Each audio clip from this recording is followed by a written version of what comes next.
The South African government is denouncing a US proposal that would grant refugee status to white South African farmers, calling it a distortion of history and a dangerous precedent. The proposal, championed by some conservative groups in the US, argues that white farmers in South Africa face persecution and violence.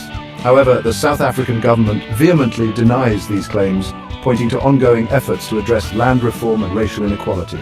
This controversial plan has ignited a firestorm of debate, raising questions about race, historical injustices, and the criteria for granting asylum.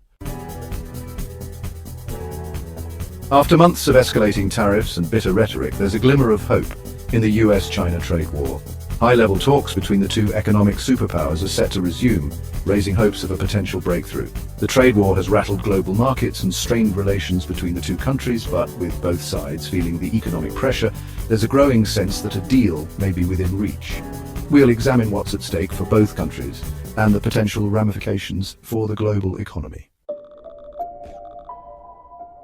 The decades-long conflict between India and Pakistan continues to cast a shadow over the region. Recent violence in Kashmir has escalated tensions, raising fears of a wider conflict. We'll examine the historical roots of this complex dispute, the current flashpoints, and the prospects for a diplomatic solution. With nuclear-armed neighbors locked in a seemingly intractable standoff, the stakes couldn't be higher.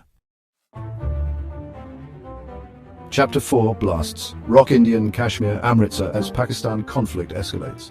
A wave of deadly explosions has rocked the disputed region of Kashmir, shattering a period of relative calm and raising fears of a dangerous escalation in the long-running conflict between India and Pakistan. The blasts, which targeted both military and civilian areas, have claimed the lives of dozens and left many more injured. We'll bring you the latest updates on this developing story and analyze the potential fallout for the region.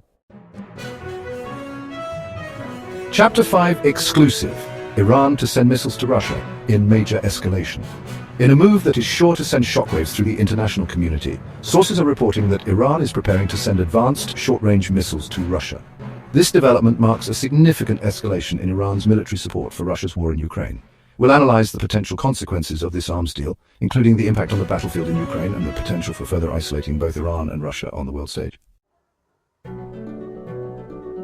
Chapter 6 Google settles racial bias lawsuit for $50 million. Tech giant Google has agreed to a $50 million settlement in a class action lawsuit brought by former black employees alleging systemic racial discrimination within the company. The lawsuit alleged that Google steered black employees into lower-level positions, paid them less than their white counterparts, and denied them opportunities for advancement. The settlement, while significant, has reignited the debate about racial equity in Silicon Valley and beyond. Chapter 7 Diddy's defense. Accusations fly in sex trafficking trial.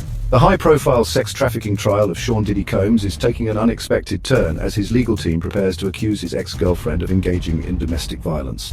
Combs, a music mogul and entrepreneur, is facing charges of sex trafficking and assault. His lawyers plan to argue that the alleged victims are fabricating their stories as part of a larger extortion scheme orchestrated by his ex-girlfriend. This case has captivated the public, raising questions about power, abuse, and the complexities of domestic violence allegations. Chapter 8, setting the record straight, the truth about Poilievre's election loss. Despite clear evidence to the contrary, misinformation continues to circulate about the recent election loss of Canadian politician Pierre Poilievre. False claims about voter fraud and irregularities have gained traction online, fueling distrust in the democratic process. We'll debunk these harmful narratives and provide a factual account of the election results, highlighting the importance of relying on credible sources of information.